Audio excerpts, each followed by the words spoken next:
e temos ouvido da jornada, do caminhar, do progresso dos irmãos e temos nos alegrado no Senhor por isso. O Senhor nos conceda, como nosso irmão já disse agora há pouco, um final de semana rico de sua presença, de sua palavra, de sua revelação. Assim confiamos ao Senhor esse tempo e as nossas vidas. Vamos então abrir as nossas Bíblias no livro de Deuteronômio, capítulo 1.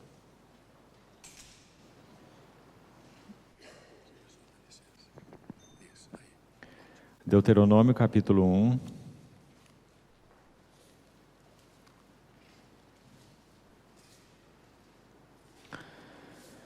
Vamos ver os versos 29 a 33. Deuteronômio 1, 29. Então eu vos disse: não vos espanteis, nem os temais.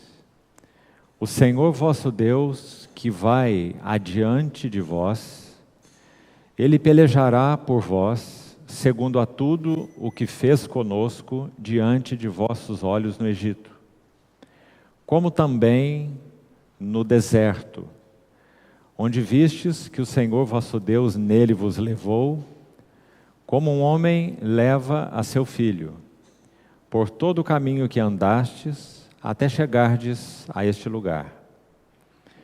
Mas nem por isso crestes no Senhor vosso Deus, que foi adiante de vós, por todo o caminho, para vos procurar o lugar onde vós deveríeis acampar, de noite no fogo, para vos mostrar o caminho por onde havíeis de andar, e de dia na nuvem. Ainda aí mesmo em Deuteronômio, capítulo 2, verso 7. 2, 7. Pois o Senhor teu Deus te abençoou em toda a obra das tuas mãos. Ele sabe que andas por este grande deserto. Estes 40 anos o Senhor teu Deus esteve contigo e coisa nenhuma te faltou. Ainda o capítulo 8 de Deuteronômio, versos 2 e 3.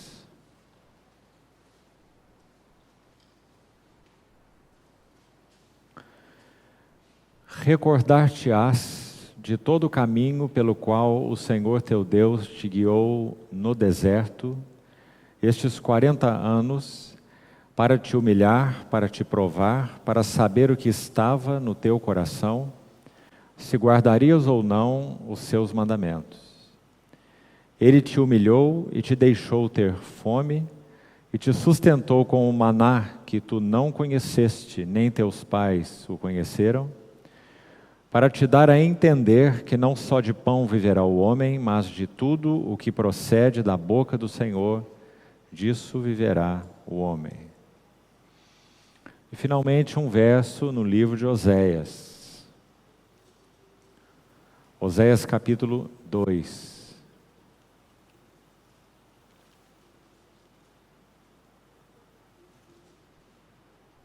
Versículo 14.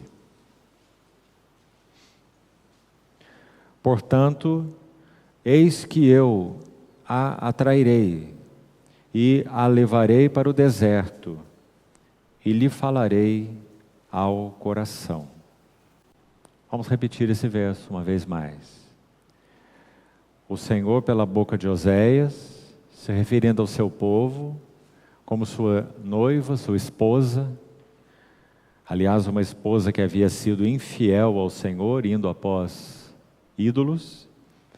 Então Oséias diz assim: portanto, eis que eu a atrairei e a levarei para o deserto e lhe falarei ao coração.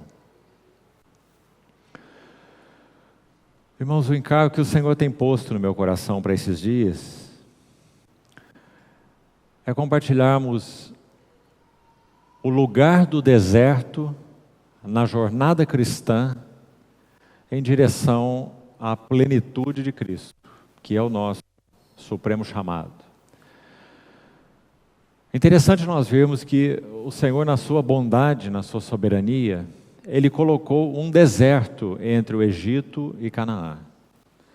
Nós sabemos que a terra de Canaã é uma figura do que Paulo chama em Efésios 3:8 de as insondáveis riquezas de Cristo. Aquela terra era literal, claro, mas também ela era tipológica. Por que o Senhor decidiu colocar entre o Egito e Canaã um deserto? Talvez esse versículo que lemos em Oséias, em linhas bastante gerais, resumam todo o propósito do deserto. Então, mais uma vez, vamos olhar para ele. Oséias 2,14. A levarei para o deserto, eu a atrairei e a levarei para o deserto, e lhe falarei ao coração. Então, em linhas gerais, esse é o propósito do deserto. Agora, hoje, como uma introdução para os outros dias que teremos juntos, com exceção de amanhã pela manhã, quando teremos um período particular de comunhão em torno de um outro tema específico, talvez mais voltado até para os irmãos aqui de Campinas. Mas, como uma introdução geral para os dias todos em que seguiremos essa linha e esse tema, o lugar do deserto na jornada cristã, chamemos assim, com vistas à plenitude de Cristo. Eu gostaria então hoje, todo o tempo que tivermos nessa noite, para colocar 4 notas. E quero procurar, com a ajuda do Senhor, ser o mais simples, direto e objetivo possível, para que fique algo nos nossos corações, para levarmos diante do Senhor em oração e meditação séria. Porque creio que essas notas expõem muito do nosso coração, e como vimos nesse verso de Oséias, esse é o desejo do Senhor ao nos levar ao deserto, é nos falar ao coração. Então, primeiro um pouco dessa tipologia que já é conhecida dos irmãos, mas não vamos avançar sem isso. É muito claro na tipologia bíblica que o Egito é uma figura do mundo. E do mundo não religioso, coloquemos assim. O mundo como ele é. Babilônia tem um sentido diferente do Egito na tipologia bíblica. Babilônia tipifica o mundo religioso. Mas o Egito tipifica o mundo em geral, inclui o aspecto religioso. E sabemos muito bem, pela Bíblia, que também esse faraó da época, que depois dos juízos de Deus sobre o Egito e sobre os deuses do Egito, como também diz a Bíblia, cada praga daquela que foi enviada ao Egito era um juízo de Deus sobre os deuses do Egito. Muito interessante. Cada uma delas tinha um sentido particular que afetava um dos deuses que eram adorados no Egito. Então, por exemplo, quando tiveram aquela praga das trevas, eles adoravam o sol. Quando tiveram aquela praga dos piolhos, eles adoravam um ser que parecia um escaravelho. Quando tiveram a praga das rãs, eles adoravam um deus que tinha uma forma de rã. Então, os deuses do Egito foram todos afetados e julgados através daquelas pragas, conforme o Senhor ordenou. Então, não é apenas o juízo do Egito, é o juízo dos deuses do Egito. Nós sabemos o que é o mundo. O apóstolo Paulo diz que esse mundo ele caminha debaixo do príncipe da potestade do ar. E também fala sobre os principados e potestades deste mundo tenebroso. Quando o Senhor nos tirou daí, Ele poderia, teoricamente, nos conduzir de uma forma mais rápida e direta para aquela que é a nossa herança, Cristo. Mas, assim como com o povo de Israel, não foi isso que o Senhor fez conosco. Digamos assim, na linguagem espiritual agora, Ele coloca entre nós e o nosso Cristo, esse que já é nosso, e nós também somos dele, que já mora em nós, e nós também moramos nele. Mas na nossa história e experiência, para atingirmos a plenitude de Cristo, então Deus estabeleceu que entre nós e Ele, espiritualmente falando agora, haveria também, na linguagem de Deuteronômio, um grande e terrível deserto. Agora, a questão chave aqui é, por quê? E como já falamos, talvez, em linhas bem gerais, esse verso de Oséias vai nos explicar. Porque o Senhor usará o deserto como o grande meio de treinamento de nossas vidas para conhecê-lo, amá-lo, servi-lo. E mais um ponto importantíssimo aqui: conhecer o que está em nosso coração.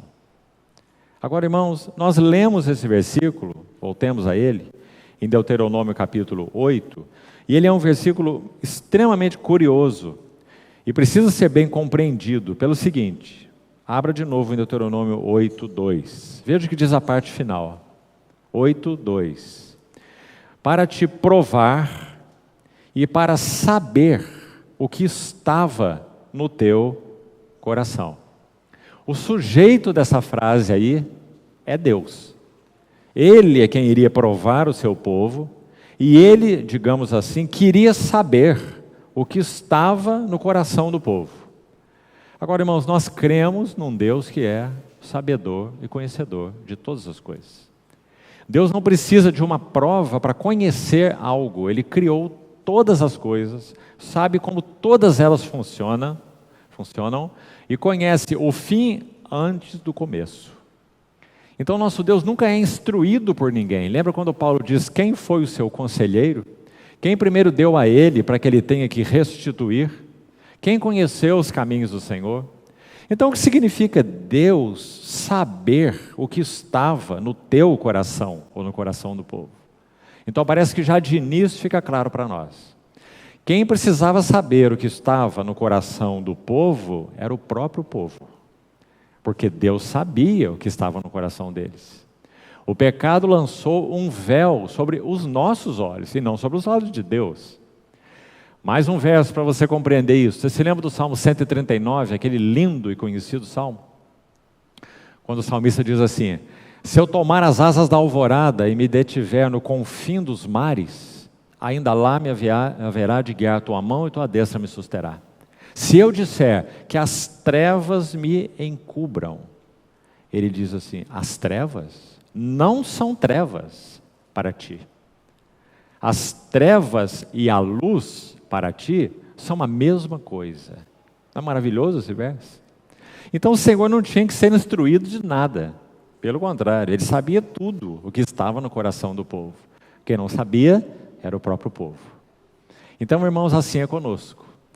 Nós, em última análise, ou falando no sentido mais aí profundo, nós também não sabemos o que está no nosso coração. Jeremias 17:9, mais um verso muito conhecido nosso e tremendo.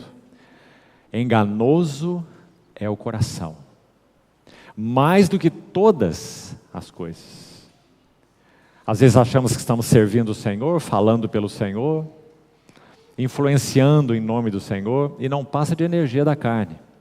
Alma em ação, histeria da alma, atividades da alma, recursos da alma.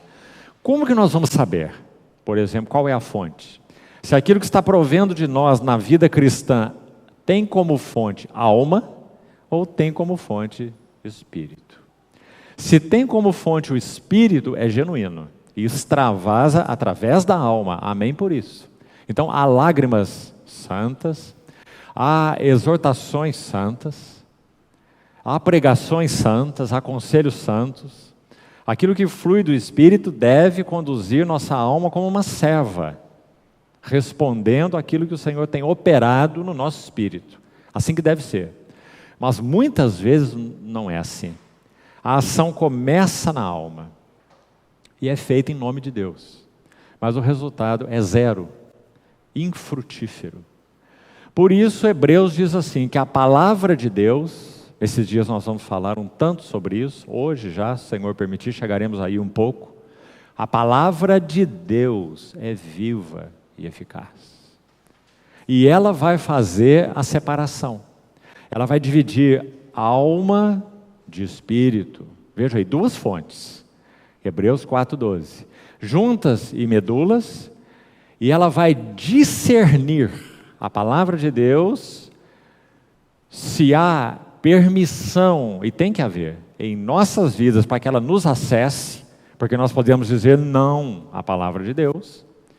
O verso 2 de Hebreus 4, aí mesmo, diz assim: a palavra que ouviram não lhes aproveitou. A geração do deserto, essa mesma que nós iremos estudar um pouco nessa noite. A palavra, Hebreus 4:2, a palavra que ouviram não lhes aproveitou, porque não foi misturada, acompanhada, a ideia é misturada mesmo, misturada com fé. Fé significa agarrar-se, unir-se a. Então a palavra de Deus foi dada a eles, mas eles não agarraram a palavra de Deus. Então a palavra não lhes aproveitou, porque não foi unida com a fé naqueles que a ouviram. Então você está compreendendo que a ação da palavra de Deus em nós não é compulsória, nunca. Depende e conta com uma resposta nossa, sempre. Todo o pano de fundo, na verdade, do Novo Testamento todo. Não vai encontrar nada diferente em nenhum lugar do Novo Testamento. Mas particularmente o livro de Hebreus foi escrito com esse pano de fundo. Nós podemos responder ou não responder aquilo que o Senhor nos tem falado. Por isso, importa que nos apeguemos com mais firmeza às verdades ouvidas, para que delas jamais nos desviemos, né? Então, queridos irmãos, esse era o propósito principal do deserto. O Senhor iria atrair essa noiva, na linguagem de Oséias, levá-la ao deserto e lhe falar ao coração. O que ele ia falar?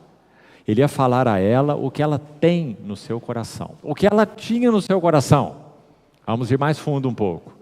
Ídolos, deuses, amantes. Aliás, Oséias também usa essa figura. Meu povo se entregou a muitos amantes. Então, amados irmãos, na linguagem espiritual da jornada cristã, entre o mundo de onde o Senhor nos tirou e a plenitude de Cristo, há uma jornada, um deserto, onde o Senhor irá nos dar a sua palavra, espera que nós acolhamos a sua palavra, para que nós saibamos o que está no nosso coração. Deixe-me citar mais um versículo para prosseguirmos, muito importante e precioso. Filipenses 3:3, lá diz assim: nós é que somos a verdadeira circuncisão, nós que adoramos a Deus no Espírito, nos gloriamos em Cristo Jesus, e atente agora para a última marca dessa verdadeira circuncisão, e não confiamos na carne. Filipenses 3:3. Como que nós podemos não confiar na carne? Em primeiro lugar, o que é confiar na carne? Confiar nos recursos humanos. Sabedoria humana, experiência humana, vivência, eloquência, capacidade de convencer, oratória, estratégias, pragmatismo, a lista é longa. Todas essas coisas são da carne. E quantas dessas coisas são usadas na chamada obra de Deus? Por isso, queridos irmãos, falando com singeleza, nós temos tido essa tragédia vigente, alma em ação na obra de Deus e no serviço de Deus. Então, qual é o caminho de Deus para sermos salvos dessa condição? Eu vos levarei ao deserto e vos falarei ao coração. Para que nós sejamos aqueles que adoram a Deus no Espírito, realmente. Não basta que nós usemos aí os mantras que possam ter nos sido ensinados, para dizer que então com essa chave aqui, com aquela chave lá, fazendo isso ou fazendo aquilo, é garantido que nós estamos no Espírito, estamos adorando a Deus. Não, porque isso não pode ser atingido por nenhum meio, a não ser por realidade espiritual e pessoal de vida aos pés do Senhor. Então, os que adoram a Deus no Espírito, realidade, genuinidade de adoração espiritual. Segunda marca, se gloriam em Cristo.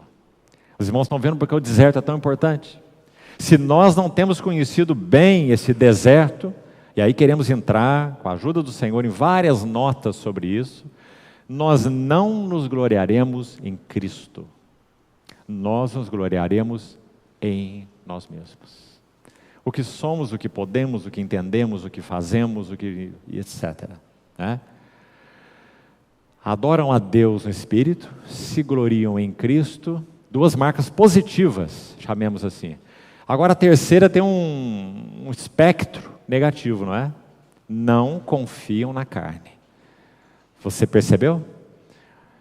A verdadeira circuncisão, duas marcas positivas, chamemos assim, e uma marca negativa. Adorar a Deus no Espírito e se gloriar em Cristo é positivo. Não confiar na carne toca esse aspecto negativo. Então, se nós temos sido circuncidados pelo Senhor, e essa é a finalidade do deserto, porque vai dividir em nós alma de espírito, juntas e medulas, esse coração que é enganoso e desesperadamente corrupto, palavras então de Jeremias que citamos, Jeremias 17:9, o Senhor termina ali perguntando: quem o conhecerá? Pergunta desafiadora, porque é para todos nós como povo de Deus. Então, o Senhor está nos perguntando, podemos dizer individualmente: você conhece o seu próprio coração? Conhece? Você conhece os quartos fechados todos?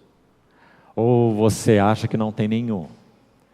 O Senhor tem tido permissão para tomar as chaves uma a uma, permissão sua, para tomar as chaves uma a uma e ir abrindo os compartimentos, para que você saiba o que está no seu coração? Certamente, eu penso, todos aqui já ouviram falar de Charles Mackintosh, o estimado servo do Senhor do século XIX, que escreveu aquela obra maravilhosa, as notas sobre o Pentateuco, além de outras obras. Sabe o que ele diz? O coração do homem é como um inferno em miniatura. Um inferno em miniatura, que só pode ser aberto e exposto debaixo da graça e luz de Deus.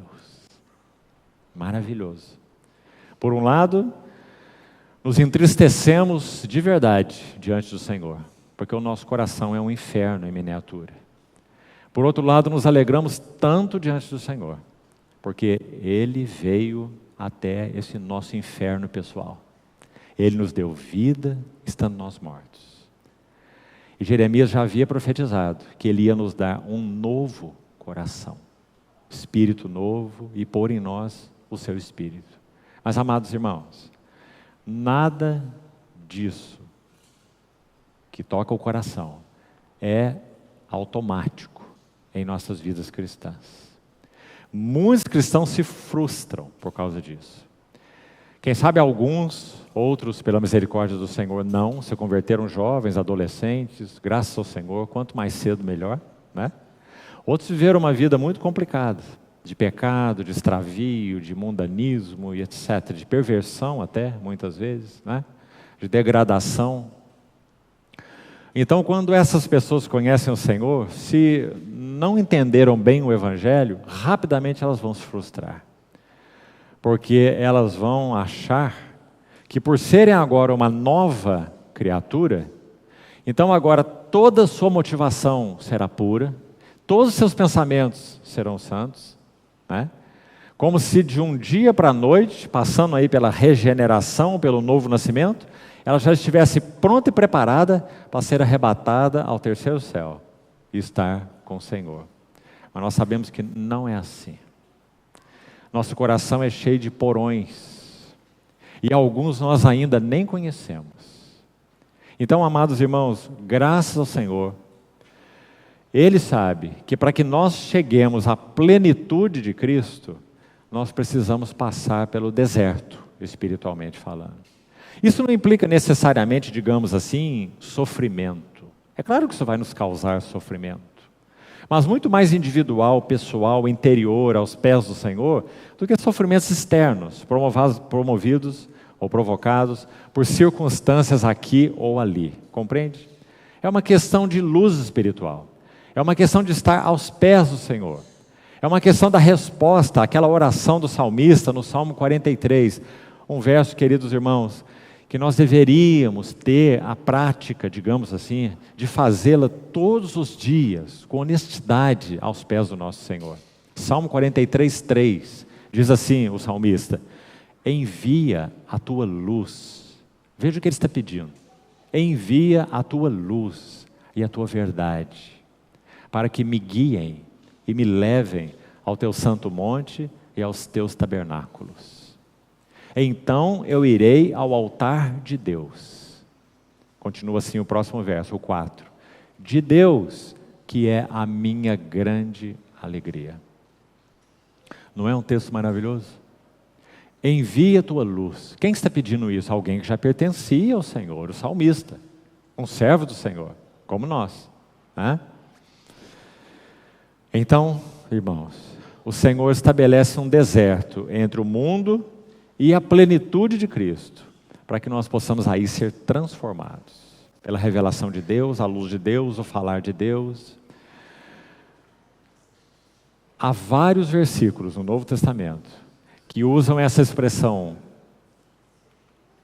essa palavra, pleroma, no grego, ou plenitude, para nos ajudar a entender que quando nós fomos chamados pelo Senhor e regenerados por Ele, nós não demos como que um salto e estamos na plenitude de Cristo. Nós estamos num processo até a plenitude de Cristo.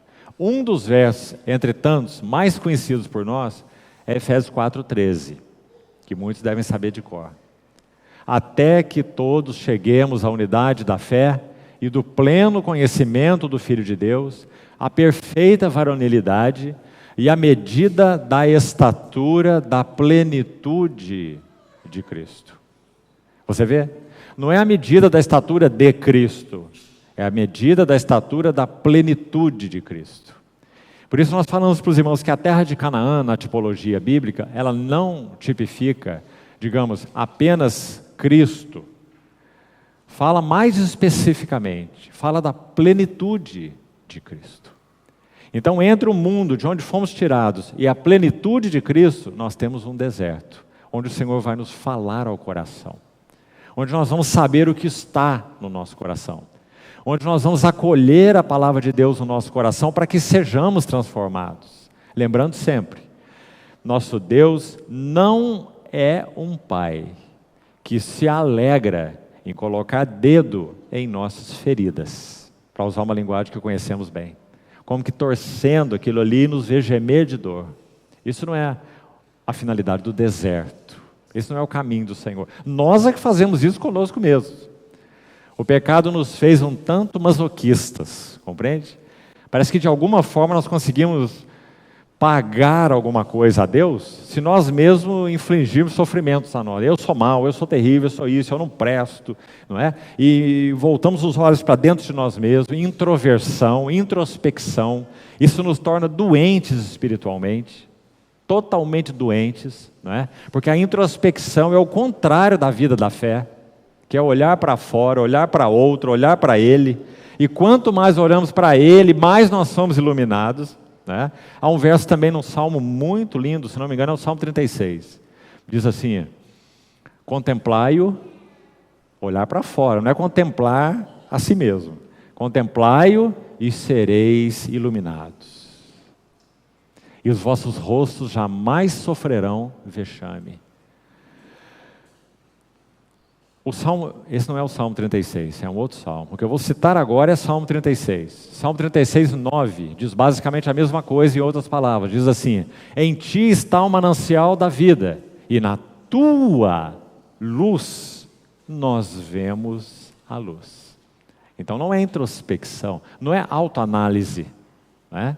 Então por isso o Senhor estabeleceu entre o mundo e a plenitude de Cristo um deserto, para que Ele possa lançar luz, nos dar a sua palavra. Só que, irmãos, a primeira geração no deserto falhou. Deus não falhou. Deus deu a sua luz, Deus deu lá naqueles tempos, né, o seu profeta, Moisés, nos tempos do Velho Testamento. No Novo Testamento não é mais assim, o seu profeta, né, mas naquele tempo era assim. Então Moisés era o profeta de Deus, o representante de Cristo para aquela nação.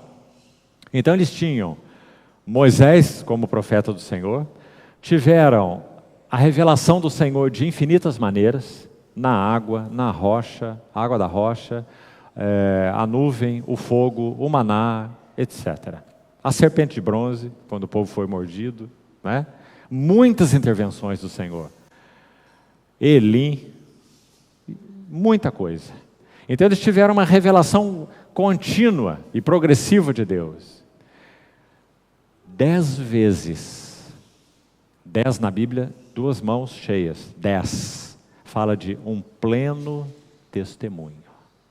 10 vezes eles murmuraram contra o Senhor. Era isso que estava no coração deles, murmuração. A ponto do bezerro de ouro, falando para aquele ídolo, não é, que foi feito por Arão, aliás, por Arão, não é? Incitado pelo povo, Arão respondeu ao povo, fez aquele bezerro fundido. E quando Arão terminou sua obra, aqueles que pediram que esse ídolo fosse feito, disseram assim ao povo de Israel: estes são os teus deuses. Está vendo? O deserto expôs os deuses que estavam no coração deles. Êxodo 32. Estes são os teus deuses que te tiraram do Egito. Amados irmãos, eles tinham experimentado o braço estendido de Deus e a sua mão forte, tirando aquele povo do Egito daquela condição. E agora aqueles ídolos, aquele bezerro em particular, é levantado, e aquele povo, aqueles cabeças que pediram isso, dizem para o povo: esses são teus deuses, esses te tiraram da terra do Egito. Então, amados irmãos, a analogia, podemos dizer então que isso tudo é uma parábola para o tempo presente. O que Deus fez com seu povo no deserto é o que Ele está fazendo conosco hoje. Com vistas a quê? Naquele tempo, Canaã.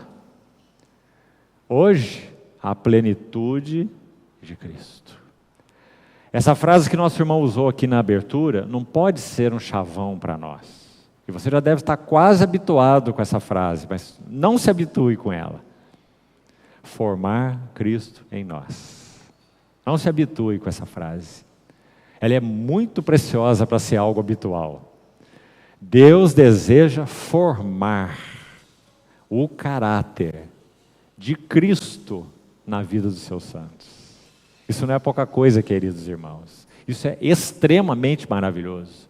E para que isso aconteça, então, entre o mundo e a plenitude de Cristo, Ele o colocou um deserto, a nossa jornada espiritual com o Senhor. Então, vamos ver quais são essas 4 notas que é nosso desejo compartilhar nessa introdução, nessa noite com os irmãos. Então vamos lá. Primeira nota, a necessidade do deserto. As 4 notas nos ajudarão a entender por que o deserto é necessário. Como nós falamos, por que o Senhor não tirou esse povo do Egito e levou a Canaã. Antes de eu entrar na primeira nota, por favor, um pouquinho de paciência a mais, vai nos ajudar. Abra o primeiro capítulo do livro de Deuteronômio. Deuteronômio, capítulo 1, por favor. Olha o que diz aí, logo na abertura. Vamos ao verso 2. Preste atenção.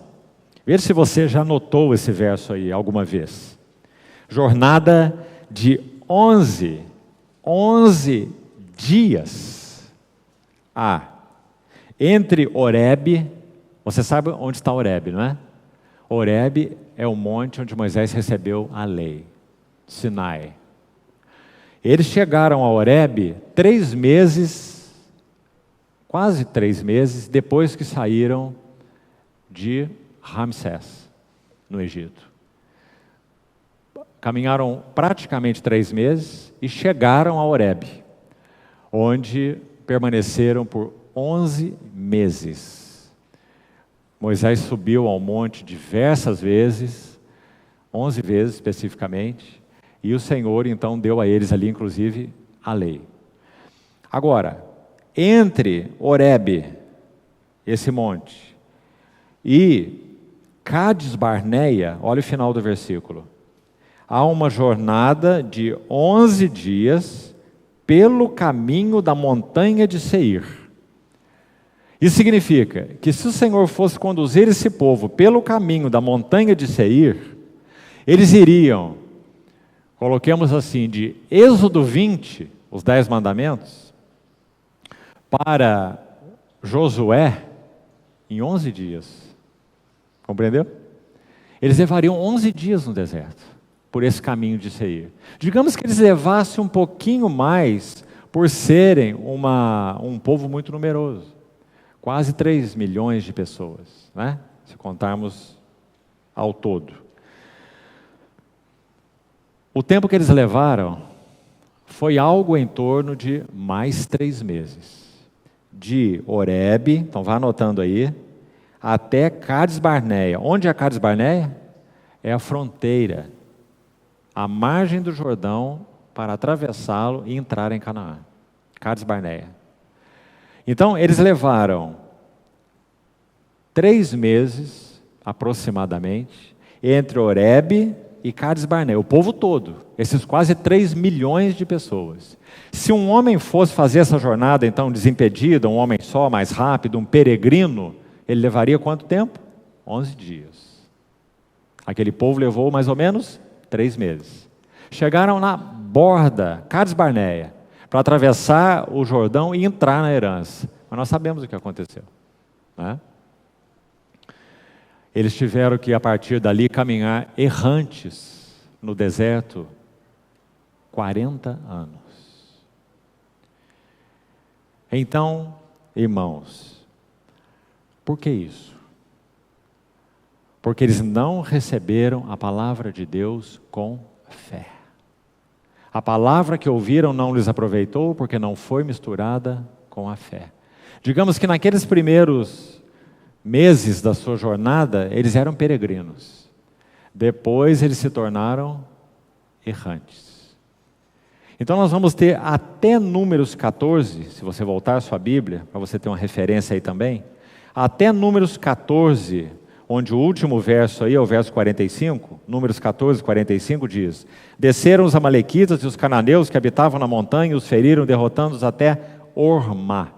Até aqui nós temos mais ou menos 1 ano e meio de jornada, desde o Egito, 1 ano e meio, quando eles receberam aqueles relatórios dos espias, que é dado aí no verso 13, eles vão espiar a terra de Canaã, se você olhar aí, seu livro de Números. Depois, ainda o capítulo 13, a partir do verso 25, diz que depois de 40 dias voltaram aqueles espias e deram o relatório que você conhece muito bem. Os 10 espias deram um relatório de incredulidade. Aí todo o povo chorou, aquela confusão toda, não é? O Moisés disse que eles não entrariam na terra por causa da sua incredulidade. E eles se arrependeram, tentaram entrar, Moisés disse para eles não irem, eles tentaram ir e foram derrotados, aí em Ormá. Então isso tem um período de 1 ano e meio. Então podemos dizer assim, 1 ano e meio, vamos ser mais tolerantes com esse povo, 1 ano e meio eles caminharam como peregrinos, 1 ano e meio, mas depois mais 38 anos como errantes. Qual a diferença entre um peregrino e um errante? Um peregrino sabe de onde veio e sabe para onde vai. Pedro diz que nós somos estrangeiros e peregrinos. 1 Pedro, capítulo 2. E o autor de Hebreus, no capítulo 11, diz a mesma coisa, citando o exemplo dos patriarcas, que nós aspiramos, e eles aspiravam, a uma cidade celestial. Cidade que tem fundamentos, da qual Deus é o arquiteto e o edificador. Isso é peregrinação, com foco e um alvo. Mas depois de 1 ano e meio, eles se tornaram errantes. O caminhar não tinha foco e nem alvo. Por isso Moisés vai usar essa expressão, errantes pelos desertos, fazendo curva para tudo quanto é lado e sem propósito. Até que a primeira geração morreu no deserto. E o livro de Hebreus é enfático, amados irmãos. Diz assim, eles não puderam entrar por causa da incredulidade. Aí ele vai exortar dizendo assim, veja que não haja entre vós um perverso coração de incredulidade, que vos aparte do Deus vivo. Pelo contrário, exortai-vos mutuamente, cada dia, um pelejando pelo outro, na vida saudável de uma assembleia cristã. Exortai-vos mutuamente para que ninguém seja endurecido pelo engano do pecado. Solene a advertência, não é? Então, graças a Deus, irmãos, o Senhor colocou, me permitam enfatizar isso, entre o mundo e a plenitude de Cristo, um deserto. Ele nos conduz nesse deserto, também já lemos os textos introdutórios, como um pai conduz o seu filho. Literalmente, o Senhor nos toma pela mão. Ele fala e refala. Ele insiste e peleja e pleiteia por nós. Porque é um pai ensinando filhos, para que nós cheguemos à plenitude da herança. Quão bondoso, quão paciente, quão longânimo é o nosso Deus. Isso é o que concerne a Ele. Mas, amados irmãos, se nós formos sábios, o que nós temos que olhar é o que concerne a nós. E o que concerne a nós é que a nossa resposta carece de ser mais pronta ao nosso Senhor. De dizermos mais sim, Senhor, é isso que está em meu coração. Mas também, Senhor, não permita que eu fique retido, olhando para mim mesmo. Quando nós falamos eu não sou, eu não posso, eu não tenho, as frases são reais, verdadeiras, profundas, não é? Mas elas podem soar de duas maneiras. Uma maneira é a que glorifica o Senhor. É olhando para Ele e dizendo, eu não sou, eu não posso, eu não tenho. Todas minhas fontes são em Ti. Isso glorifica Ele. A outra maneira é voltar os olhos assim e dizer, eu não posso, eu não sou e eu não tenho. Compreende? Sou eu do mesmo jeito. O foco sou eu da mesma maneira. É um egocentrismo disfarçado, uma negação da fé. Porque fé não é esse tipo de olhar assim. Fé é esse olhar, né? E eles deviam aprender isso no deserto. Quando eles foram mordidos pela serpente, o que eles faziam? Ora, se nós formos mordidos por uma serpente, o que nós vamos fazer? Na hora nós vamos segurar o sangue assim, pedir para alguém amarrar alguma coisa aqui, um torniquete, para aquilo não espalhar pelo corpo. Nosso olho vai imediatamente na ferida, é claro, nós fomos picados por uma serpente venenosa, né? Qual foi o remédio, a solução de Deus para eles não morrerem com esse veneno? Não é, põe um torniquete, faz uma compressa aí, segura, não é? O que o Senhor falou? Levanta uma serpente de bronze, para que eles tivessem a fé no que o Senhor ordenou. É a palavra de Deus. Levanta uma serpente de bronze numa haste, não é? E todo mordido que a mirar, viverá. O que o Senhor está fazendo com o seu povo? Tire os olhos de você e da sua ferida e olhe para aquele que te sara. Isso é o propósito do deserto. Isso é fé, né? Então, amados irmãos, vamos lá para a primeira nota que o Senhor então queria ensiná-los. A primeira necessidade do deserto. Número 1, compreender o propósito da jornada cristã. Se eles não jornadeassem pelo deserto, eles não compreenderiam o propósito da jornada cristã. Naquele caso, é claro, a jornada com Deus, chamemos assim, né? Para sermos mais específicos, que para nós é uma figura da jornada cristã, como já falamos. Então, como eles poderiam compreender qual era o propósito de jornadearem com Deus? Eles precisavam do deserto. Por quê? Por vários motivos. O primeiro, eles não teriam referências no deserto. No Egito eles tinham muitas referências. No deserto eles não teriam referências. Porque, de modo geral, o deserto não é um lugar de referência. Aliás, aí está mais um sentido do que é fé. Quando os nômades peregrinam pelo deserto, a não ser que sejam mestres de deserto, né? E conheçam realmente ali cada acidentezinho geográfico que possa haver aqui ou ali, cada árvore, né? Que possa direcioná-los. Como que eles jornadeiam? Eles jornadeiam olhando para o céu, não é?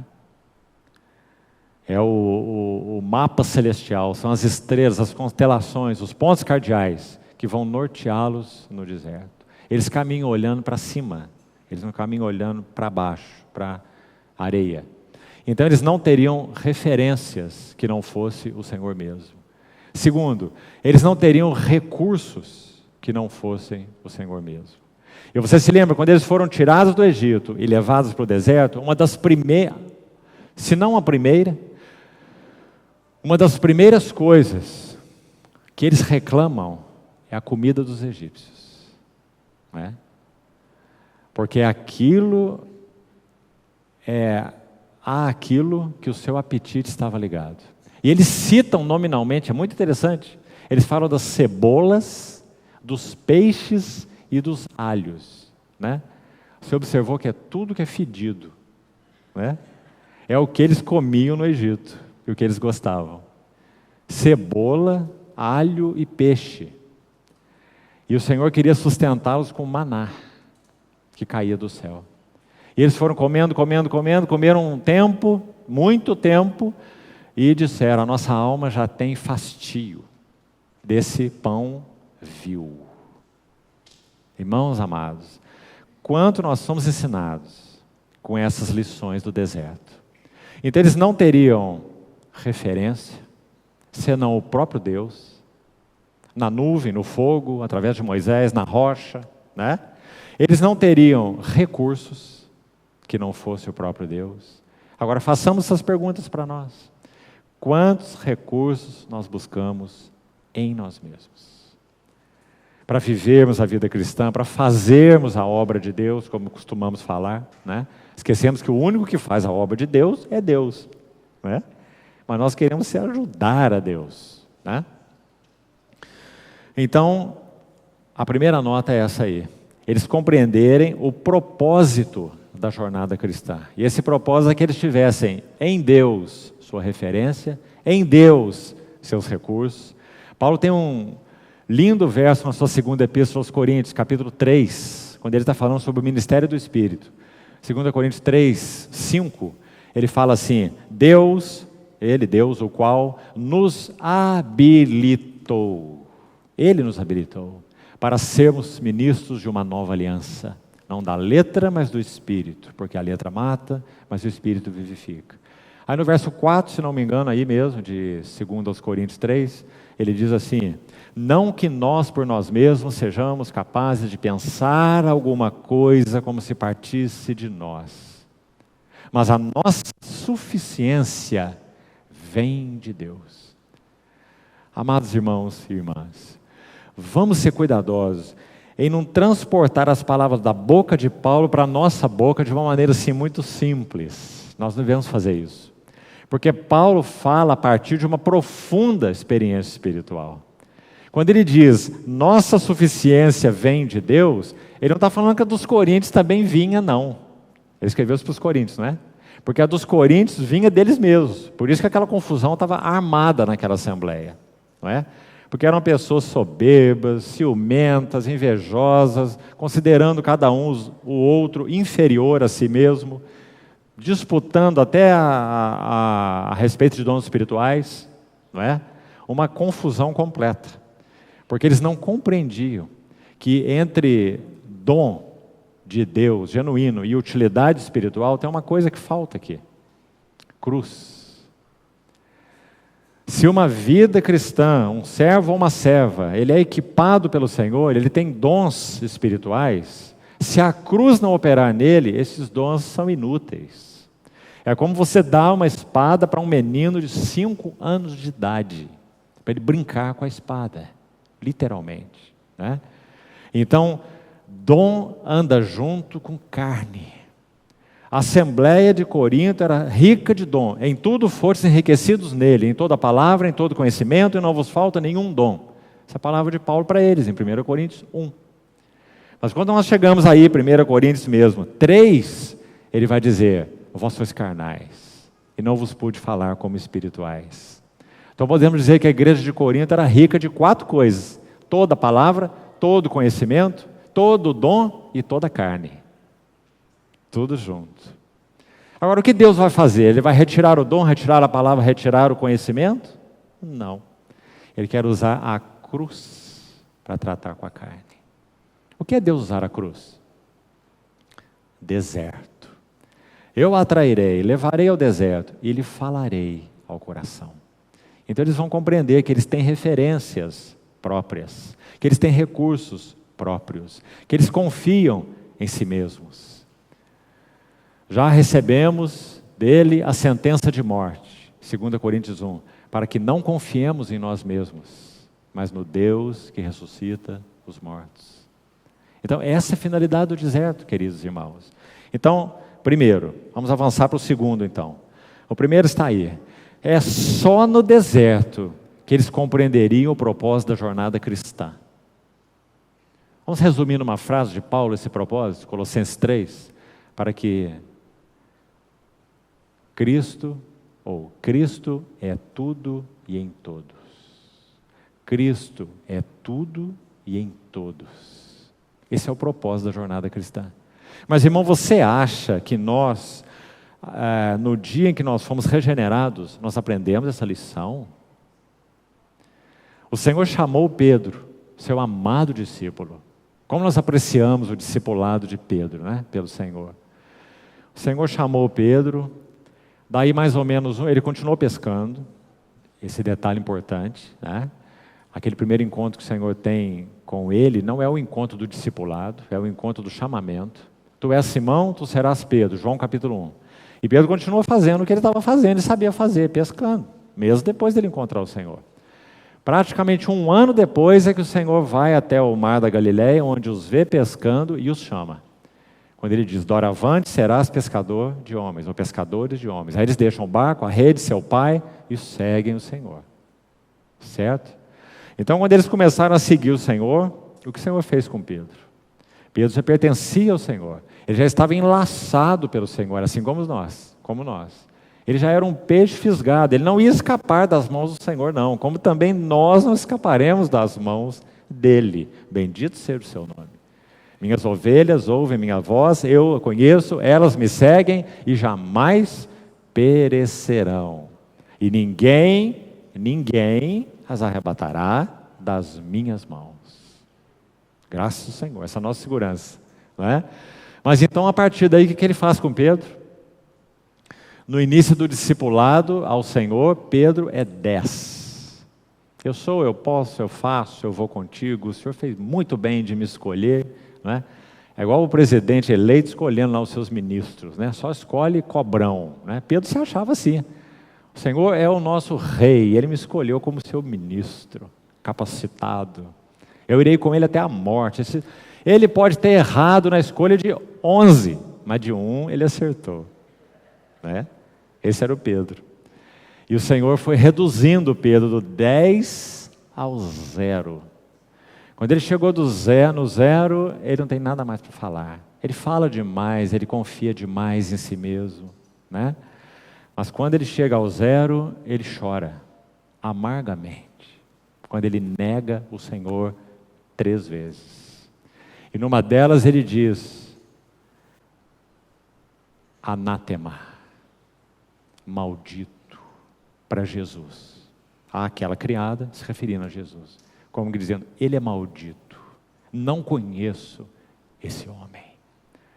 Sabe por que Pedro disse, não conheço esse homem? Porque ele não conhecia esse homem. Se ele conhecesse a si mesmo, ele não negaria o Senhor. Ele negou o Senhor porque ele não negou a si mesmo. Todas as vezes que nós não negamos a nós mesmos, nós negaremos o Senhor. Então, esse é o deserto. É aí que o Senhor quer nos conduzir. Então, amados irmãos, essa é a nota número 1. Nota número 2, sobre a necessidade do deserto. Aprender um princípio vital do serviço. E esse princípio é o seguinte, vou enunciá-lo aqui assim. Nós não podemos conduzir outros a um lugar onde nós mesmos não chegamos. Amados irmãos, graças ao Senhor, porque no Brasil, no Chile, em Cuba, no Paraguai, um pouquinho ali em alguns lugarzinhos, poucos da Europa, que conhecemos, há jovens se despertando em amor ao Senhor e amor à sua palavra.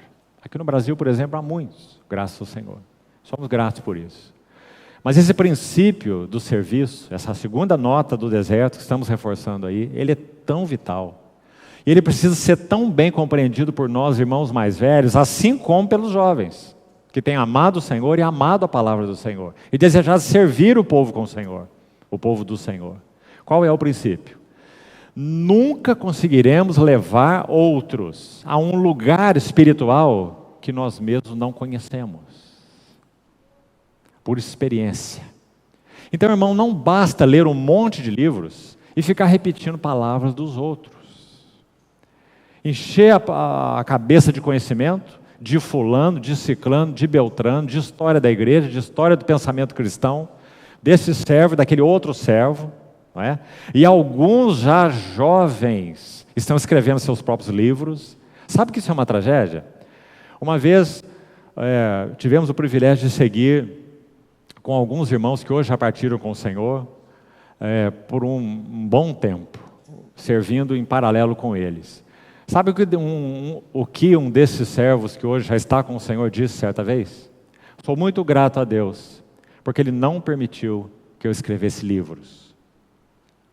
Porque hoje, quando olho para trás, eu entendo que a cada 2 ou 3 anos eu teria que reescrever os meus livros. Porque a experiência cristã é dinâmica, não é estática. Mas hoje há jovens, bem jovens, escrevendo livros. Daqui a uns anos eles vão ter vergonha do que eles puseram ali. Não que puseram heresias, não é essa a questão. Mas quão imaturos eram. Quanto havia ali de coisas, de parafernália, de conhecimento, que eles próprios não tinham na sua experiência. Então, amados irmãos, primeiro, para entendermos esse princípio, vou repetir o princípio. Não podemos nunca, porque a questão é espiritual, não é intelectual. Não poderemos conduzir outros a um lugar espiritual, real, de genuinidade, que nós mesmos não tenhamos conhecido, na nossa própria experiência. Então, primeiro exemplo, vou citar alguns só de passagem. Moisés. Moisés viveu, nós sabemos isso por causa de Atos 7, o testemunho de Estevão em Atos 7. Moisés viveu 3 fases de 40 anos, exatas. Em primeiros 40 anos ele era o príncipe no Egito. Segundo 40 anos ele era o pastor de Jetro, seu sogro, pastor do rebanho do seu sogro, no deserto. Os próximos 40, dos 40 aos 80. E dos 80 aos 120, ele era o profeta do Senhor para aquela geração, que foi conduzida ao deserto. Príncipe, pastor, profeta. Por que o Senhor colocou Moisés 40 anos sozinho no deserto antes do povo ser tirado? Porque Moisés não podia levá-los a um lugar que ele próprio não conhecesse. Ele conheceu a Deus tão bem que quando ele chegou aos 80 anos, ele era um sábio, príncipe do Egito, sucessor do faraó. Isso aos 40. Quando o Senhor trata com ele ali aos 40, ele compreende o propósito dele de ser salvo das águas, colocado ali, o Senhor me guardou, me preservou. Olha a mente em ação. Me deu uma posição tão alta, eu sou o herdeiro do faraó, eu tenho poder, tenho sabedoria, tenho recursos, e eu fui tirado das águas. Meu povo está sofrendo no Egito, eu vou libertá-lo. Muito lógico, não é? Contando com seus próprios recursos. Quando ele colocou mãos à obra, só confusão. E ele teve que sair fugido do Egito. Não é, irmãos? Aí está a lição. Então ele ficou 40 anos sozinho no deserto. Quando chegou aos 80 e o Senhor o chama, é muito interessante você ler aquela passagem de Êxodo 3. Ele diz, eu não sei falar, eu não passo de uma criança. Mas como? Mesma coisa de você dizer isso a respeito do Barack Obama. Dizem que o Barack Obama é um dos maiores oradores do presente século, né? Imagine ele chegar a essa condição, eu não sei falar, eu não passo de um menino. Esse foi Moisés aos 80 anos, porque ele foi reduzido a nada na presença de Deus. Quando diz Êxodo 3 que ele foi lançado no lado oriental do deserto, há umas traduções que dizem assim, atrás do deserto. Muito interessante, né? O Senhor lançou Moisés para trás do deserto. É um lugar que realmente não tinha nada. Ele quase desaprendeu a linguagem humana e aprendeu a linguagem das ovelhas. Aprendeu a balir ao invés de falar, né? Então ele começa a olhar para si mesmo, como dizendo, eu não sou, eu sou pesado de língua, eu sou isso, eu sou aquilo. E ele pergunta para o Senhor, qual é o teu nome? E o Senhor se apresenta de uma maneira muito impressionante. Enquanto Moisés está lá, eu sou, né?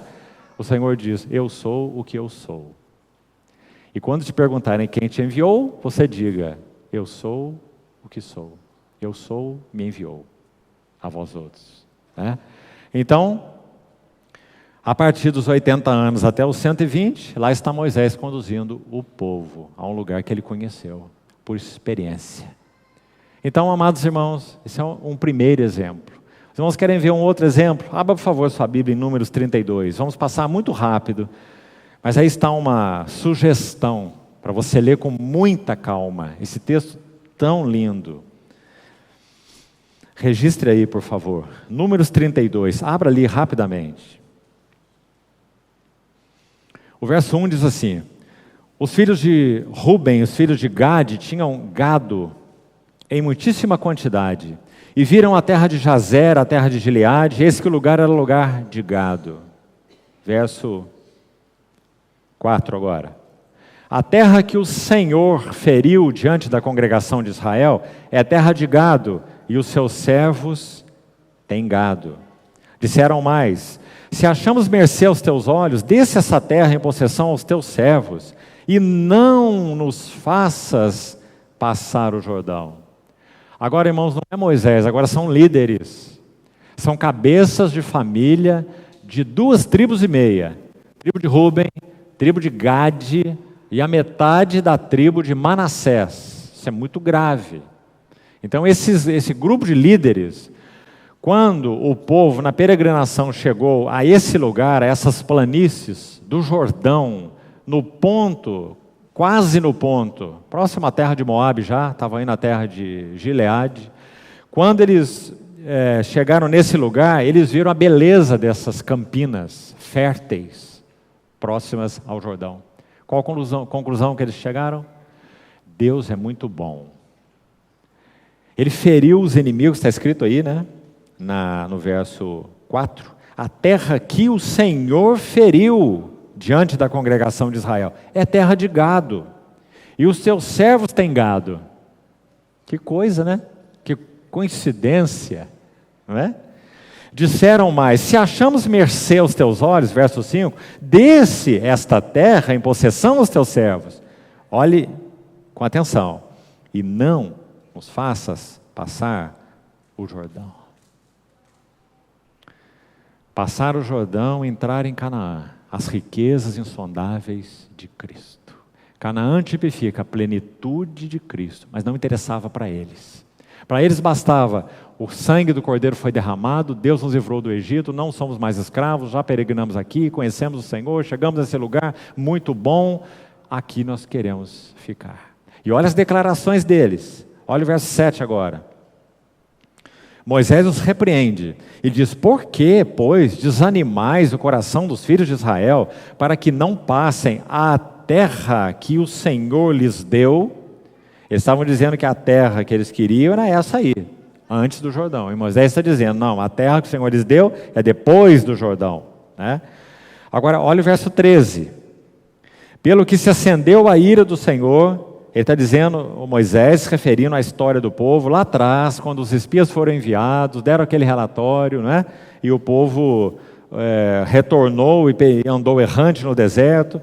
Então ele está dizendo que aqueles homens desanimaram o coração do povo e por isso se acendeu a ira do Senhor, verso 13, contra Israel e fê-los andar, olha, errantes, como nós falamos, não são peregrinos, são errantes, pelo deserto 40 anos.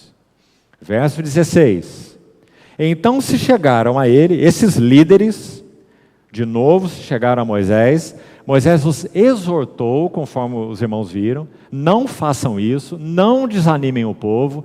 Os pais de vocês já fizeram isso, Deus os julgou. A herança que Ele deu para vocês é a terra de Canaã, do outro lado do Jordão. É para lá que Ele vos chamou. Ele vos tirou do Egito para ir para lá. Não é para ficar aqui nesse lugar, por melhor que ele seja, né? O bom lugar, entre aspas, de Deus, dádiva de Deus. Deus feriu os inimigos, Deus nos deu esse lugar, contentes com a dádiva de Deus, mas não com a plenitude de Cristo.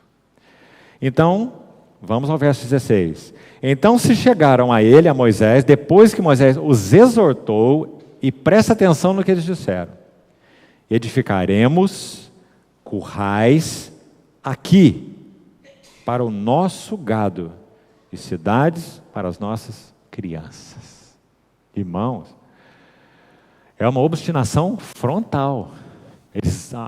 O discurso de Moisés não serviu para nada. Eles já estavam com o coração determinado. Essa frase do verso 19, por favor, olha aí, é tremenda.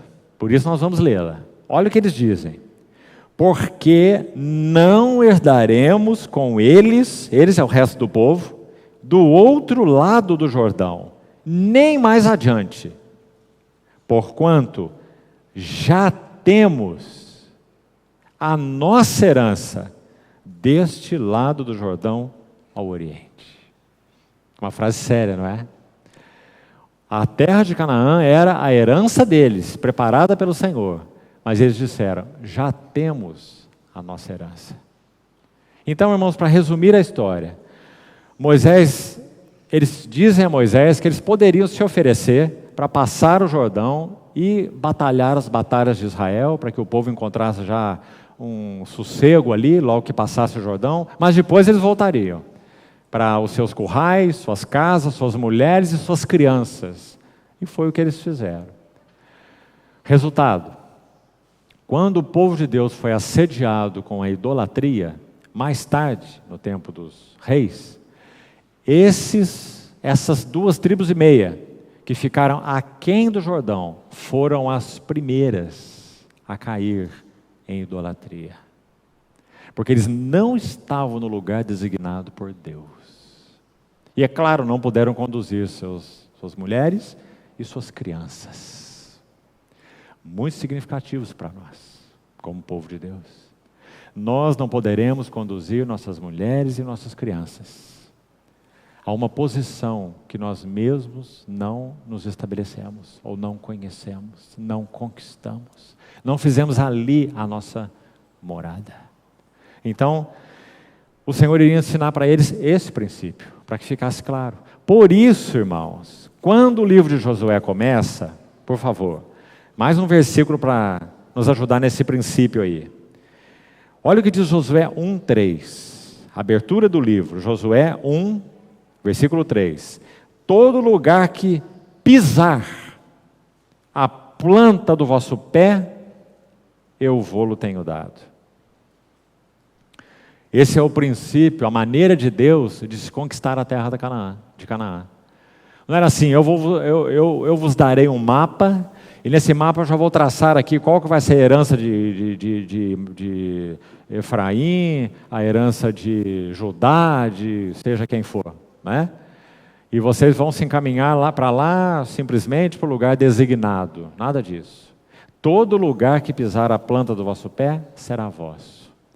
Irmãos, espiritualmente falando, é assim que possuímos e conquistamos as riquezas insondáveis de Cristo. Não é apenas conhecendo, porque lemos na palavra, mas é onde a planta do nosso pé tem pisado. Como que nós poderíamos enunciar esse princípio na linguagem do Novo Testamento? O justo viverá da fé. Todo lugar que pisar a planta do vosso pé será vosso.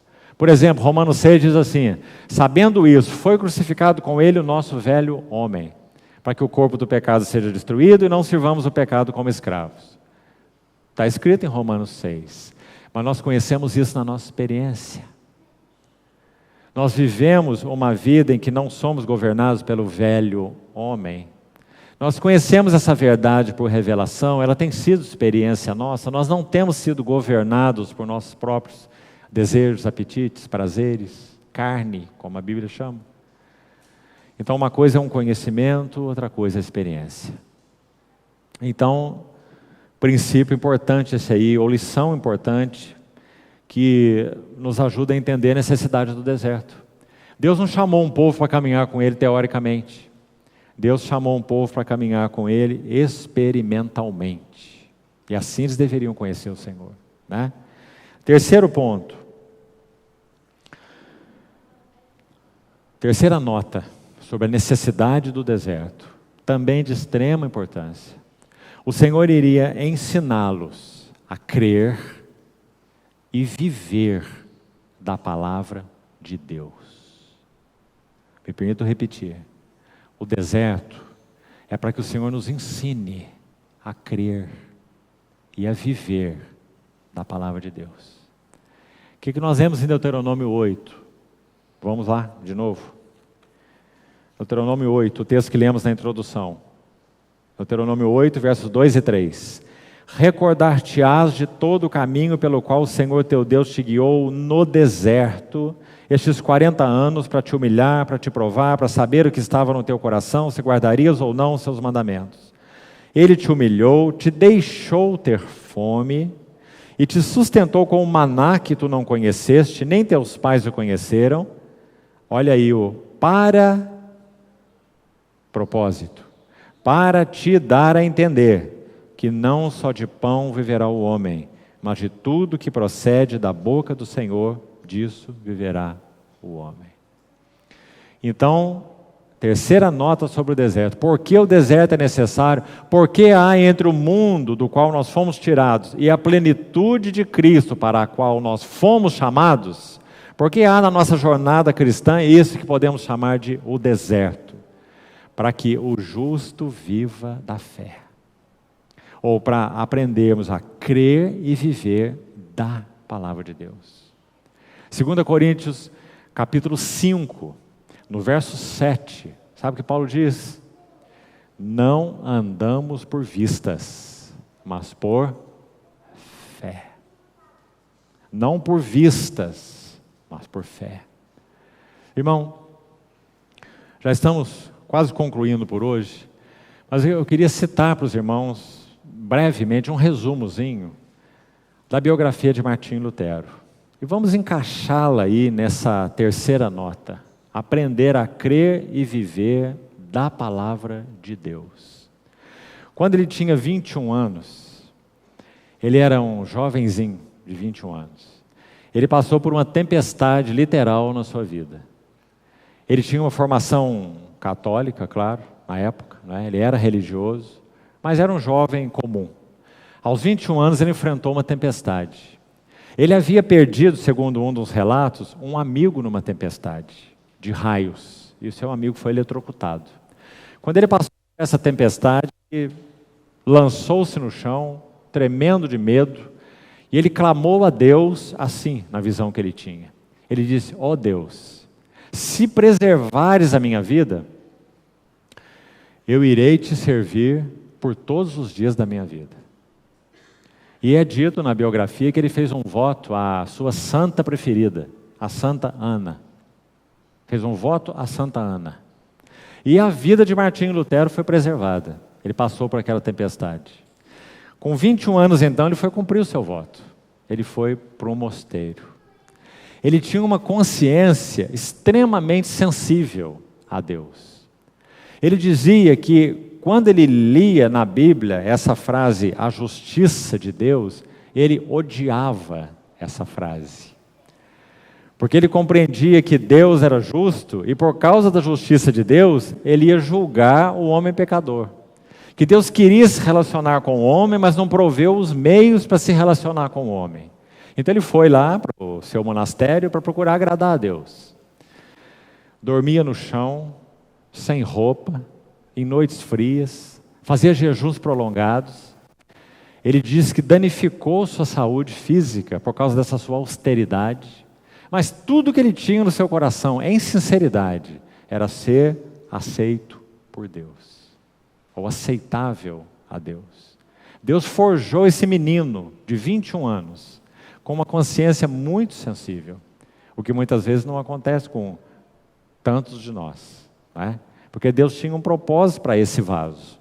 Então, nessa luta consigo mesmo, o seu superior, no monastério onde ele estava, no monastério agostiniano, disse assim para ele: você vai enlouquecer.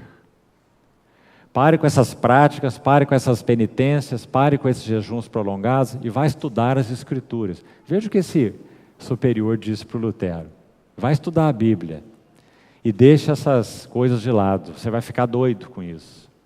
Então, ele recomendou para ele essas duas coisas: vai estudar as Escrituras e vai ler um pouco sobre o escrito dos místicos. E ele foi aos escritos dos místicos. Ele leu Teresa de Ávila, ele leu João da Cruz, ele leu Bernardo de Clairvaux, de Claraval. Ele disse que quando ele lia os místicos, ele teve proveito sobre vida de intimidade com Deus, oração, mas ele entendia que esses místicos patinavam no ar. E aquilo que eles podiam ensinar não tinha substância nas palavras dele. Então ele foi às Escrituras e começou a estudar as Escrituras. Aí ele está estudando o livro dos Salmos, que é um dos livros preferidos dos místicos.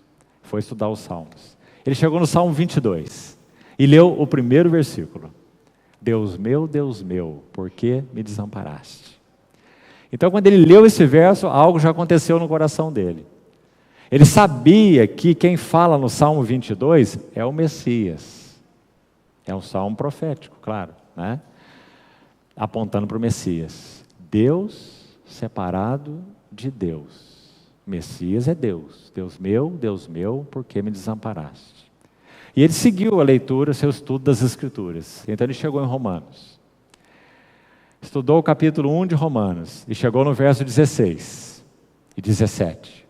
A justiça de Deus se revela no Evangelho de fé em fé, como está escrito: o justo viverá da fé. Então a luz raiou no coração de Lutero. Ele entendeu que a justiça de Deus, conforme descrito em Romanos, não é a justiça de Deus que pune pecadores. É a justiça de Deus que justifica pecadores, por causa da redenção que há em Cristo Jesus. Então, queridos irmãos, quando ele chegou aí, ele aprendeu o que significa viver da palavra de Deus. E ele foi o grande guerreiro da reforma. Por que o Senhor coloca o deserto nas nossas vidas? Para que nós aprendamos a viver da palavra de Deus. Nós vivemos de muitas coisas, amados irmãos. Precisamos aprender a viver da palavra de Deus. Contra as emoções, contra os sentimentos, contra as circunstâncias, contra arranjos, digamos assim, externos. Viver da palavra de Deus. Você sabe que essa foi uma das respostas do Senhor ao diabo no deserto, não é? Foi a primeira, aliás. Quando o diabo diz: transforma essas pedras em pães e te supre. Supra a você mesmo. E o Senhor diz: não só de pão viverá o homem, mas de toda palavra que procede da boca de Deus. Disso viverá o homem. Amados irmãos, essa é uma das principais finalidades do deserto. O Senhor está nos treinando. Tire o ouro dessa pessoa, tire o ouro desse recurso, tire o ouro dessa oportunidade, tire o ouro desse, seja lá o que for. Aprenda a viver da palavra de Deus. Então, o último, e terminamos por hoje. Quarta nota sobre a necessidade do deserto. E talvez essa se equilibre, penso eu, com as outras também, irmãos, de modo tão doce. O deserto é para que nós conheçamos o nosso amado Pai Celestial. Você sabe que no Velho Testamento, Deus é chamado de Pai apenas no sentido geral? Não é chamado de Pai no sentido particular? Ninguém ousaria se referir a Deus no Velho Testamento como Pai. Ninguém. Era o Jeová, Elohim, Adonai, Deus de Abraão, de Isaac, de Jacó. o Todo-Poderoso e muita coisa mais. É o Shaddai, né? O Todo-Poderoso, mas nunca Pai. Pai é o nome cristão de Deus. Nosso Senhor Jesus, ensinando seus discípulos a orar, diz assim: e vós, então, orareis assim: Pai nosso, que estás nos céus. O deserto é para que nós conheçamos esse que nós chamamos de Pai, e que é o nosso Pai, de quem provém todas as coisas, para quem são todas as coisas, Pai. Nós conhecemos alguns irmãos e irmãs, algumas histórias tão interessantes. Há um livro, por exemplo, famoso, além das histórias que conhecemos, há um livrozinho muito conhecido de uma muçulmana que creu no Senhor. Um livrozinho biográfico dela. O nome que ela deu ao seu livrinho foi Atrevi-me a chamar-lhe Pai. Porque na visão muçulmana, Deus não é Pai. É outro nome que é usado. Pai é o nome cristão de Deus. Há pessoas que passam por dificuldades específicas na sua vida familiar, na sua criação, e quando se convertem ao Senhor, têm dificuldade com essa palavra Pai. Porque Pai comunica omissão. Pai comunica deserção, abandono, irresponsabilidade. Tão interessante, amados irmãos. Quão doce e profunda é a experiência de pessoas que se convertem desse contexto, aprender a orar: Pai, querido Pai, meu Pai. Que experiência maravilhosa. Um dos propósitos do deserto, conhecermos o Pai. Onde nós lemos isso nos textos da introdução? Você viu? Olha lá, em Deuteronômio 1, abra aí, já vamos concluir. Deuteronômio 1, verso 31.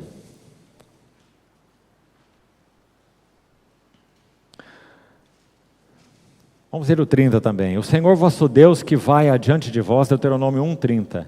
Ele pelejará por vós, segundo a tudo o que fez conosco, diante de vossos olhos no Egito, como também no deserto. Então olha aí, no deserto, aí está a nota, a ênfase, onde vistes, no deserto, onde vistes, que o Senhor vosso Deus nele vos levou, como um homem leva a seu filho. Irmãos, é muito linda essa figura de Deus comparar aqui o seu povo a seu filho, não é? E ele conduzindo o seu povo no deserto como um pai conduz um filho, treinando, ensinando. Por todo o caminho que andastes, até chegardes a este lugar, mas nem por isso crestes no Senhor vosso Deus. E olha o verso 33. Ele foi adiante de vós. Olha o pai cuidando do seu filho no deserto. Adiante de vós por todo o caminho, para vos procurar o lugar onde vós deveríeis acampar.